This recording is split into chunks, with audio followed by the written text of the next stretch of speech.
Hey everybody, Chris Smartage, Brotherhood of Light, current YouTube channel. And this week we're going to continue with our 60s music show, late 60s, and it's going to be San Francisco band. So let me get the screen share going, and we'll get the slideshow going here. So here we go, screen share, share. All right, and let me get my laser pointer going. Laser pointer, come on. All right, come on, baby. There we go, laser pointer.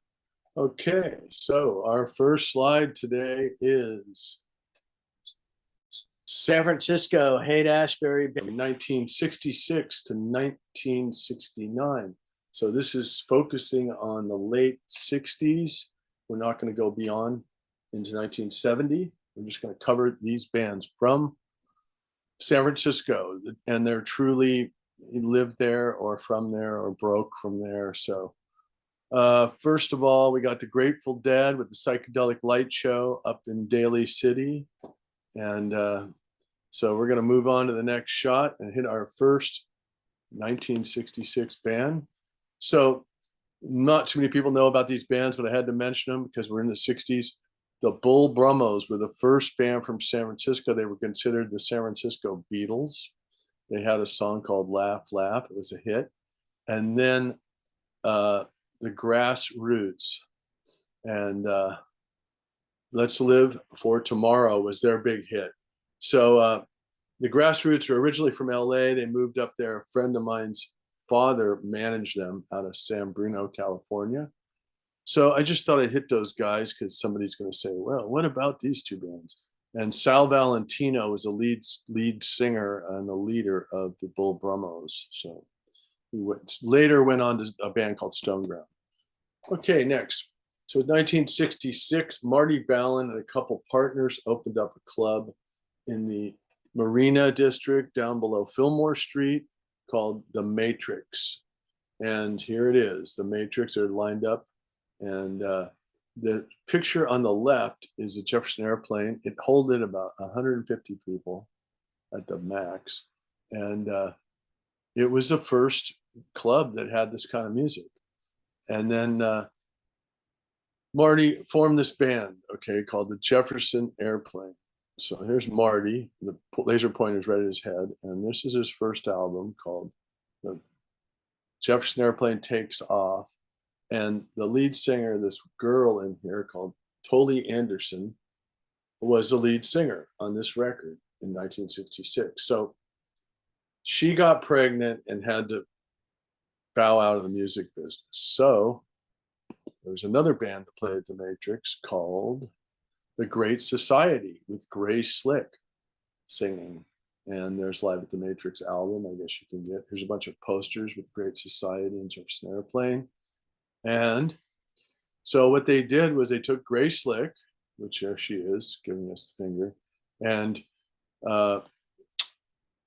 she joined the Jefferson Airplane and replaced Anderson. And there's the first time they played at the Fillmore Auditorium, or not the first time, but the first Bill Graham show they played, where he was a solo promoter. And they put out this album called Sealeristic Pillow, and there was a huge hit called White Rabbit on it. And Grace Slick had this really powerful voice, and she could just sing perfectly over all these rock guitars. Now you got to remember, these are the first kind of loud amplified guitars. So they were the #1 hit. They were on the radio. I think they might have hit number 10 on the charts with the Sealeristic Pillow and White Rabbit. So now we'll go to the next slide. And these bands were all in San Francisco because of this neighborhood called Haight-Ashbury. And it was like in 1966, it was this artist community, super hip neighborhood. And the Jefferson Airplane and all these other groups you're going to see were all attracted to coming to San Francisco and hanging out in Haight-Ashbury district. And so there's another record they produced, and there's a picture of them playing on television. And as you can see, Marty Bellin never really played keyboard, but he's playing it there or sitting behind it. And then there's no chords coming out of the guitars or anything. And then Spencer Dryden, the drummer's got a cigarette, but they're on TV. And there's Grace Slick with a microphone cable, but probably not plugged into anything, probably lip syncing. But the big event that year was in June. They had the Monterey Pop Festival, and there's a poster. It was produced by Lou Adler, and Jefferson Airplane played there, and they got notoriety from that, but they already had the hit song on the radio. But Jimi Hendrix was broken there, basically. He broke in America worldwide, playing the Monterey Pop. And then he went on to play the Fillmore and Wonderland and all the rest of the venues that popped up throughout the late 60s. Then the other band that broke out of there was called Big Brother and the Holding Company, with Janis Joplin on vocals. And her performance of Ball and Chain just blew everybody away. So we're going to go to that band now. And so they were managed by a guy named Chet Helms, and he had a venue called Avalon Ballroom. And here they are playing in the Avalon Ballroom on stage. And there's a psychedelic light show wrapping around the room. And there's the posters, one of the posters, pictures of the band. And so after Monterey, they got immediately signed. And I believe this Big Brother and Holding Company, their first album, it's more sounds like a demo tape than a bona fide, quality recording. But they signed him immediately and put that album out. It's kind of rough, but it's got a couple of good songs on it. We'll get to them next, but that's the Big Brother, the other second huge band that broke. And here's the third band, the Grateful Dead. Now here they are at Ocean Beach, where there's a cement wall there behind them. They're getting the promo pictures taken. And this picture on the right is their house in Haight-Ashbury, 710. And there they are on the porch. And we've got Rock Scully sitting there and Danny Rifkin in the middle of the picture. And those guys were their managers. And there's the band, Bob Weir on the right, Pigpen, Jerry Garcia on the left. We've got Bill Kreutzmann and Phil Lesh sitting on the lower right. So that's the Grateful Dead at their house at Haight-Ashbury's kind of headquarters, hippie headquarters. And we got the first self-titled album there, our Golden Road album, Grateful Dead. And then we got Anthem of the Sun album. And side one is pretty much a masterpiece. And side two is kind of a jam called Alligator. But I really like side one, Anthem of the Sun. I think it's a classic. So they broke out of the hate, and they also played at Monterey, but they had a tough time because they played after Jimi Hendrix and after the Who. So it was a pretty rough day for them to try to upstage those guys. Okay, so then now we got the next band coming up. So this is the Quicksilver Messenger Service. They were out of the Northern California, Marin County area. And David Freiberg was their bass player and singer, one of the singers, and John Cipollina, Gary Duncan, and Greg Elmore. And there they are on the Fillmore poster on the right, and there's an Avalon poster on the left. And their self-titled album, the black cover there, Quicksilver Messenger Service, with Gold and Silver, which is a take on Take 5, which is like jazz rock. And then you've got Happy Trails.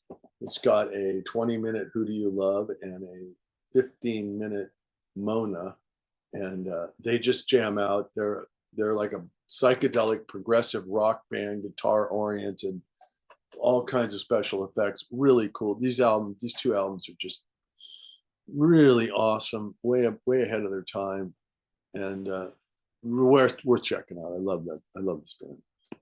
Next, we've got, wait for this one to come up, Country Joe and the Fish. Okay, and these are their first two albums. And there's a psychedelic light show on the left there.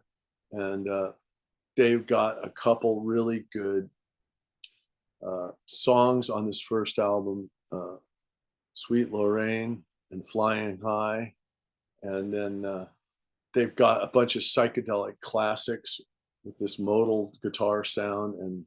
And they're just a classic psychedelic rock band from San Francisco. They're originally from LA, but they moved there.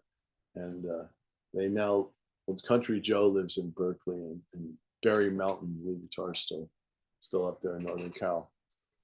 So now we're going to go across the bay to the East Bay, and this band was broken out of the East Bay, and Sly and the Family Stone, and they used to play a club called Frenchie's. I used to hear it on the radio. Sly and the Family Stone at Frenchie's just every Tuesday night or whatever it was.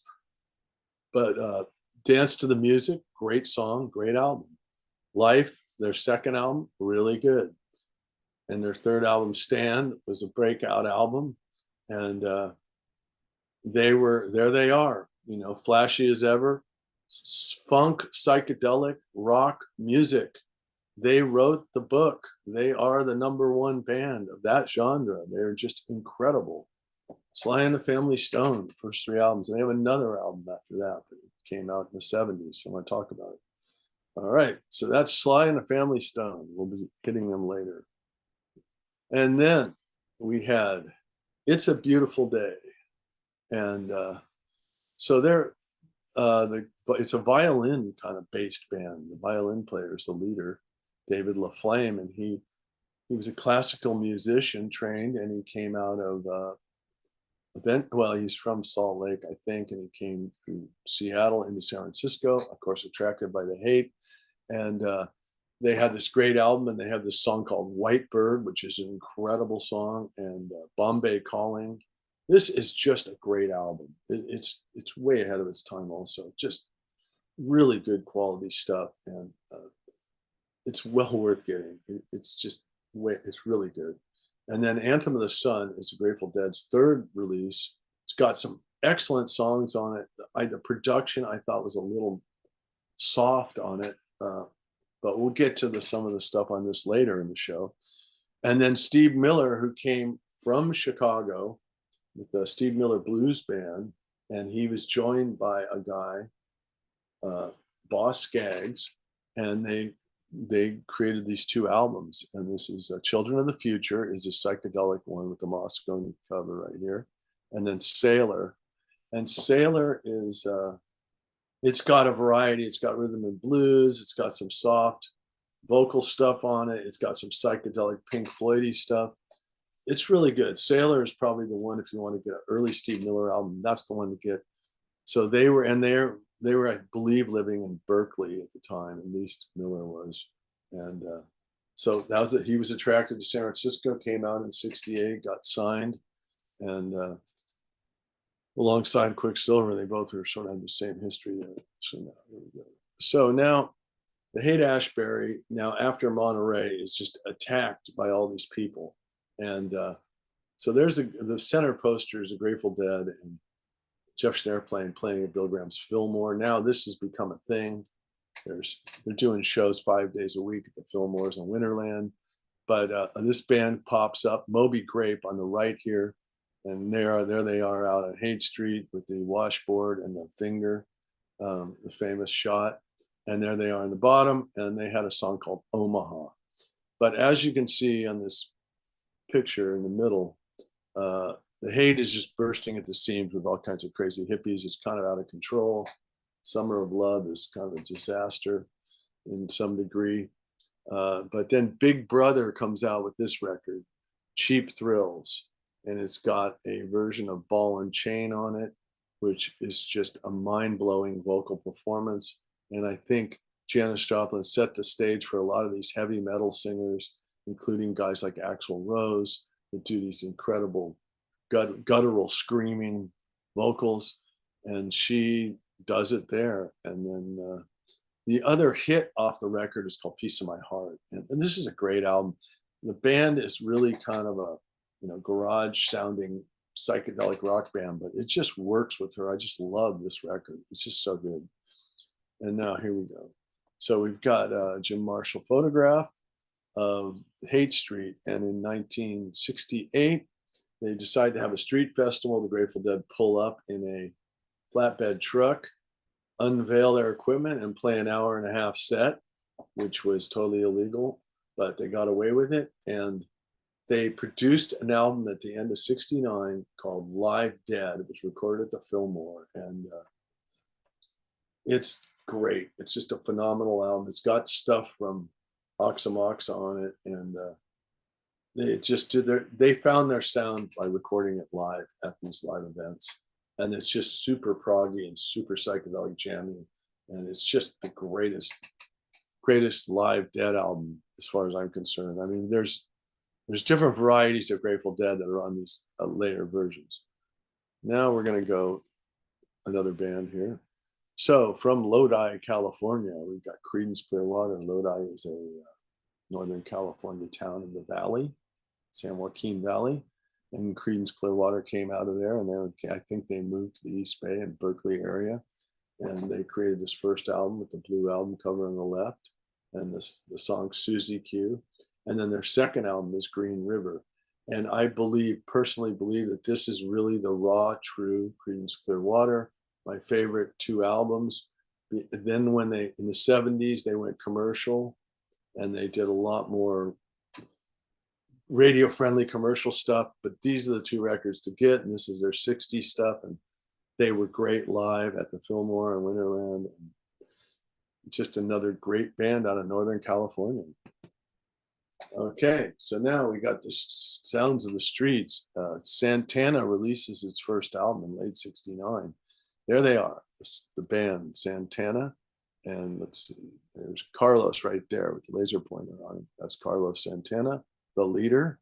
And they're a Latin sounding soaring guitar and rhythm section, slashing congos and timbales, and a great drummer, and they're just fantastic. They do really well, and we'll talk about them in a minute. And then we have also from Stockton, California, moves to San Francisco Bay Area, Blue Cheer, Vincimus Eruptus, and these guys show up as the first heavy hitters, the heavy rockers. They're playing with triple Marshall stacks turned up to 10 and just blowing everybody away with the garbage can drums and the raspy vocals, and very, very psychedelic and drug-oriented, loud rockin' music. You could almost, they're not quite the first heavy metal band, but they're the first heavy band, I'll tell you that much. And then we've got Jefferson Airplane, which we started the show with, and there's their 1969 release Volunteers, the rendition of the album cover. And then they were now so successful, they were living in this giant mansion on Fell Street, which is a black mansion right there. It's pictured back in the day. And they had like a 360-degree view of San Francisco on top of this little hill next to Golden Gate Park. And they were living large, let me tell you. So Jefferson Airplane was still the #1 hit. And now everything's going to change at this point. So August of 1969, they do the Woodstock Music Festival, and 350,000 people show up, and they film it. And it just changed everything. And so all these San Francisco bands, the Grateful Dead, the Jefferson Airplane, Santana broke there and became famous from playing there. Sly and the Family Stone, Creedence Clearwater, they all played this festival, and they all became super famous from it. Now, the Grateful Dead, here's their catalog. There's about 4 or 5 live albums in there, and they became like the cult classic band. And by 1990, they were selling out football stadiums, baseball stadiums, basketball arenas. I mean, they were one of the largest grossing bands in the early 90s. And they had been playing consistently. They had a couple of years off in the 70s, but they basically played consistently for 25 to 30 years as the Grateful Dead, and people just kept going and coming. And they kind of carried the psychedelic San Francisco sound all the way into now. They still have versions of their leader, Jerry Garcia, died in '95. So, but they still have reformed with other players and still draw huge crowds. They're just a testament to the San Francisco sound. That's all I can say. So, but okay, so everything, it was a total game changer with Woodstock, and basically Madison Avenue showed up and commercialized our rock music, our San Francisco sound, and things were never the same, but the music business went on very successful. So let me go back to here. So we got Grateful Dead, the Haight-Ashbury bands, and there they are in Daly City, and they're just psychedelicized as they always were, and part of their sound and their music. They also played kind of Americana country music sound, and they also played blues, so they're really a crossover band. So it's really some great stuff. So I'm going to go back to me. And here I am. So I'm going to sign off, you guys. I hope you enjoyed the show. And subscribe if you feel like it. I can always use some subscriptions on my channel. And we cover the late 60s and early 70s on the Brotherhood of Light show current YouTube channel. Signing off.